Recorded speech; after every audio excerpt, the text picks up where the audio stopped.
મિત્રો, શું તમારે એવું બન્યું છે કે તમારે પાણીપુરી બનાવવી છે અને ચણા પલાળ્યા જ નથી, કે પછી ચણાનું શાક બનાવવું છે અને ચણા પલાળ્યા જ નથી, છોલે બનાવવા છે પણ ચણા પલાળ્યા જ નથી અને તમારે બનાવવું છે?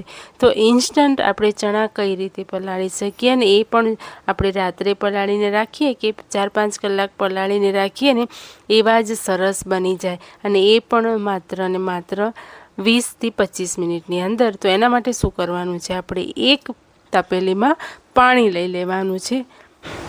અડધી તપેલી ભરીને આપણે પાણી લેવાનું છે, કેમ કે આ પાણી આપણે થોડું વધારે વાપરવાનું છે એટલા માટે. અને આ પાણીને આપણે ગેસ પર મૂકી દઈશું ગરમ થવા માટે. તો પાણીને આપણે આંગળી ડૂબે નહીં એવું લેવાનું છે, એટલે આંગળી અંદર આપણી રહે નહીં, ગરમ લાગે એવું આપણે પાણી ગરમ કરવાનું છે. પાણી ગરમ થઈ જાય એટલે આપણે થોડું થોડું પાણી ચણાની અંદર ઉમેરવાનું છે, અને પછી ચમચી લઈ અને આપણે આવી રીતે ધોવાનું છે. ચણા આપણને ધોવા જ પડતા હોય છે, તો આપણે ઠંડા પાણીથી ધોતા હોઈએ છીએ, એના બદલે આપણે ગરમ પાણીથી ચણાને ધોવાના છે. ગરમ પાણી છે એટલે હાથ વડે ધોવાશે નહીં, તો ચમચીથી આવી રીતે આપણે ચણાને ધોઈ લેવાના છે. આ થઈ જાય 2 મિનિટ સુધી આપણે આ ધોવાના છે. ધોવાઈ જાય એટલે આપણે એનું પાણી જે છે કાઢી લેવાનું છે, કેમ કે પાણી ત્યાં સુધી ઠંડુ થઈ ગયું હશે. પાણી નિતારી લીધા બાદ આપણે ફરીથી આ જ પ્રોસેસ કરવાની છે. ફરીથી આપણે 2 ડોયા જેટલું પાણી રેડવાનું છે અને ફરીથી આપણે ચમચીની મદદથી ચણાને ધોવાના છે. ધોતી વખતે ધ્યાન રાખવાનું છે કે પહેલાં પણ 2 મિનિટ અને પછી પણ 2 મિનિટ સુધી આપણે આને આવી રીતે મિક્સ એટલે કે હલાવવાના છે, એટલે ચણા સારી રીતે ધોવાઈ જાય. કેમ કે આપણે હાથ અંદર નહીં નાખીએ એટલે થોડીક વાર લાગે, અને ફરીથી આપણે આ પાણીને નિતારી લેવાનું છે. પણ આ વખતે આપણે પાણીને નિતારતા પહેલાં 2 મિનિટ માટે એને ઢાંકીને મૂકી દઈશું. 2 મિનિટ પછી આપણે એને ખોલીશું અને આ જે પાણી છે એ પાણી આપણે નિતારી લેવાનું છે. એની અંદરથી પાણી નિતારી લીધા બાદ આપણે ફરીથી ચણાની અંદર આ પાણી જો ઠંડુ થઈ ગયું હોય તો ફરીથી થોડું હલકું ગરમ કરી અને ચણામાં આપણે ફરીથી બીજું પાણી નવું ઉમેરવાનું છે, અને જે જૂનું છે એ કાઢી લેવાનું છે. ઠંડુ થઈ ગયું છે તો ફરીથી ગરમ પાણી આપણે ચણામાં એડ કરવાનું છે. ચણા ડૂબે એટલું પાણી લેવાનું, ગરમ પાણી. અને હવે આપણે આ પાણી સાથે ચણાને કુકરમાં આપણે એડ કરવાના છે. મેં ગરમ પાણી જે એક્સ્ટ્રા હતું એ કુકરમાં જ રેડી દીધું છે, અને બીજું જે ચણા છે એનામાં પાણી છે એ પણ એની અંદર એડ કરી દીધું. હવે જો તમારે મીઠું એડ કરવું હોય તો કરી શકો છો, અને ના કરવું હોય તો સ્કીપ કરો.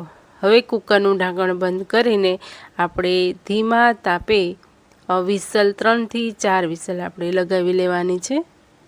ધ્યાન રહે ધીમા તાપે જ કરવાનું છે, અને કુકરમાં હવા ભરાય ને એ હવા એની જાતે જ નીકળવી જોઈએ. એના પછી આપણે કુકરનું ઢાંકણ ખોલીને જોઈ લઈએ કે ચણા સારી રીતે બફાણા છે કે નહીં.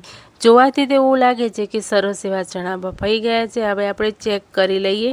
તો આંગળી વચ્ચે દબાવો છો તો સરસ એવો ચણો દબાઈ પણ જાય છે, એટલે તમને પણ ખ્યાલ આવી જશે કે આ ચણા સરસ એવા બફાઈ ગયા છે.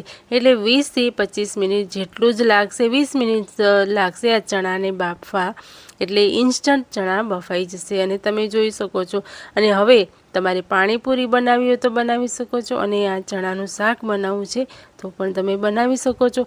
હવે આપણે આ ચણાને નિતારી લઈશું. એક્સ્ટ્રા પાણી જે છે બધું આપણે કાઢી લેવાનું છે, અને જે પાણી બચે છે ને એ પાણીનો તમે બીજો ઉપયોગ કરી શકો છો.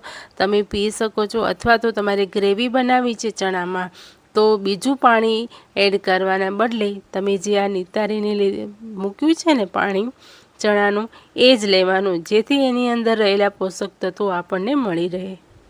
તો ચણાને મેં અહીંયા નિતારી દીધા છે, અને હવે આપણે અહીંયા બનાવીશું ચણાનું શાક. હું મારી રીતે આવી રીતે બનાવું છું. તમે કઈ રીતે બનાવો છો ને એ આ રીત જોઈને મને તમે પણ કોમેન્ટમાં જરૂરથી જણાવજો.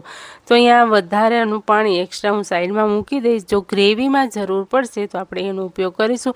તો હવે આપણે કઢાઈમાં 1 થી 1.5 પાવડા જેટલું તેલ લેવાનું છે. તેલ ગરમ થાય એટલે રાઈ એડ કરવાની. રાઈ તતળી જાય એટલે જીરું, હિંગ અને પછી મીઠા લીમડાથી આપણે વઘાર કરવાનો છે. અને સાઈડમાં આપણે ટામેટાં અને ડુંગળીની ગ્રેવી બનાવીને પણ રાખવાની છે. જે મેં બનાવીને રાખી છે એ આપણે તરત જ આની અંદર ઉમેરી દઈશું. સરસ એવી આપણે એને સાંતળવાની છે. મિત્રો આગળ વિડીયોમાં જોઈએ એ પહેલાં તમને બધાને એક નમ્ર વિનંતી છે કે તમે હજી સુધી મારી ચેનલને સબસ્ક્રાઈબ નથી કર્યું તો ફટાફટ તે કરી દેજો અને આ વિડીયો વધારેમાં વધારે તમારા ફ્રેન્ડોમાં, મિત્રોમાં, ફેમિલી મેમ્બર્સમાં બધે શેર કરજો.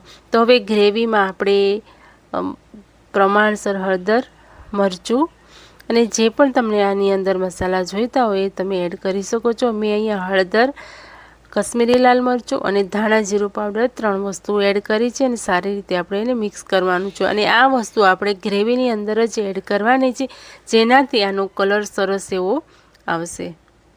સતળાઈ જાય એટલે આપણે એને છીબો ઢાંકીને 2 મિનિટ માટે મૂકી દેવાનું છે. હવે ગ્રેવીમાંથી તેલ છૂટું પડવા માંડ્યું છે એટલે ફરીથી આપણે એને હલાવી લેવાનું છે અને હવે જે આપણે ચણા બાફીને રાખ્યા છે ચણા એડ કરી દેવાના છે. જો તમે પાણીપુરી માટે બનાવ્યા હોય તો તમે માત્ર બટાકાને બાફીને આની જોડે મિક્સ કરી દેવાના છે. તો બધા ચણા આ ગ્રેવીની અંદર એડ કરી દીધા પછી સારી રીતે એને મિક્સ કરી લેવાનું છે. તો મિત્રો આપણે નથી જ આની અંદર ઈનો ઉમેર્યો કે નથી સોડા, બેકિંગ સોડા કંઈ જ ઉમેર્યું નથી, છતાં પણ ચણા સરસ એવા 20 મિનિટની અંદર બફાઈ ગયા છે. તમે પણ આવી રીતે જ બાફો છો કે તમે બીજી રીતે બાફો છો? મને કોમેન્ટમાં જરૂરથી જણાવજો જેથી કરીને મને પણ ખ્યાલ આવે કે તમે પણ આવી રીતે જ કરો છો. તો આની અંદર મેં અલગ અલગ 2 ગરમ મસાલા એડ કર્યા છે. તમે એને સ્કીપ પણ કરી શકો છો. એના વગર પણ સરસ એવો ટેસ્ટ આવે છે. કિચન કિંગ મસાલો એટલા માટે કે બાળકોને એવું લાગે કે આપણે આ સબ્જી માર્કેટમાંથી લઈને આવ્યા છીએ પણ એની સુગંધ તો આમ પણ સરસ એવી આવે છે. તો હું અહીંયા ચપટી એવો એડ કરીશ. કિચન કિંગ મસાલો પડ્યો છે એટલે બાકી આને આપણે સ્કીપ જ કરવાનો છે. ગરમ મસાલા આપણે હેલ્થ માટે સારા નથી હોતા. મિત્રો ચણા ઇન્સ્ટન્ટ બાફવાની બીજી એક રીત પણ છે. તમારે પાણી ગરમ કરી અને ચણાને એમાં ડુબાડી દેવાના છે 2 મિનિટ માટે અને પછી તરત જ એ ગરમ આપણે એક બોટલ લઈ લેવાની છે. બોટલની અંદર તમારે એ પાણી અને ચણા સાથે ઉમેરી દેવાનું છે અને પછી બોટલનું ઢાંકણ આપણે ટાઈટ રીતે બંધ કરી દેવાનું છે.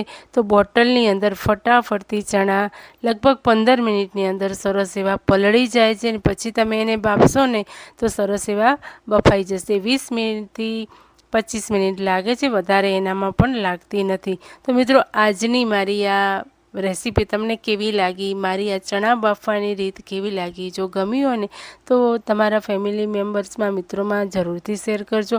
આપણે આવા જ નવા રેસીપીના વિડીયો, ટિપ્સ અને ટ્રિક્સ લાવતા જ રહીએ છીએ. તો મળીએ છીએ આવી જ કોઈ નવી રેસીપી કે ટિપ્સ સાથે.